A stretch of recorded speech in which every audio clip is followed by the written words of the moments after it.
When you got the order, I could virtually guarantee they said some stuff like this. If you did sell them, well, let's go ahead with it. Oh, when will it be delivered? Or when can we take possession? Does it come in other colors that I could select? Or is there more charge for option A than there is for option B? What do we do next?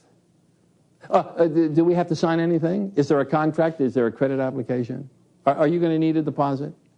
And on the litany goes of the language that people will use when they're going to buy from you. Oh, by the way, I forgot this one, or at least I saved it for last. One looks at the other when there's more than one party as a prospect or customer and says, what do you think?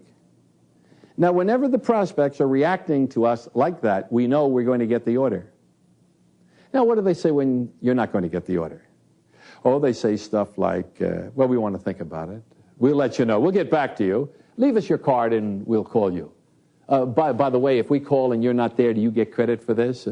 We want to get some other prices, or your price is too high, or we want to shop our bids, or we're not quite sure of you, or we never make a decision this rapidly, or I have to run it past my boss, or we're over budget right now, or we are so satisfied with our regular source of supply that we would not make the change.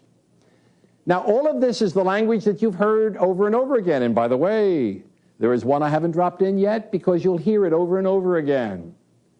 Say, Dave, we're not going to buy right now, but you're one heck of a salesperson.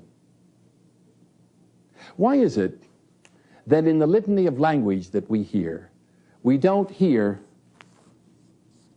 these words?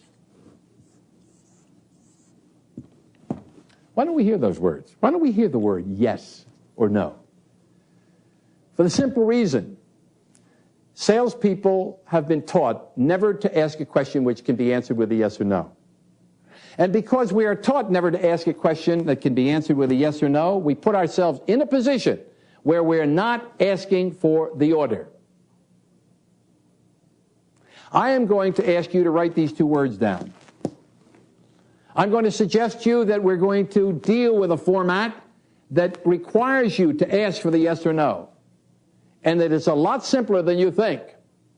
And even though you've been taught over and over again to never ask a question which can be answered with a yes or no, I am going to reassure you that by asking a question which can be answered with a yes or no, you have a better chance of getting the order. I mean, suppose I were to say to you, at the conclusion of a presentation like this, I normally get three kinds of responses. That's when the people say, gee, I like that. Let's go along with it. Or they give me another response and say, no, this is not for us. And I realize we can't be for everyone. But Mr. and Mrs. Buyer, may I suggest that many people say, I want to think about it, I'll let you know, we'll get back to you. And the reason they do that, they don't want to hurt my feelings. Now, if you like our idea, say yes. If it's not for you, don't hesitate to say no. Now, watch my face. Because I will accept a no as gracefully as I will accept a yes. We're going to deal with that, the psychology of closing, getting people to respond this way. And then what is the absolute zip flat out worst you could hear? The word no, and I will deal with. How to deal with that to take you closer to your sale.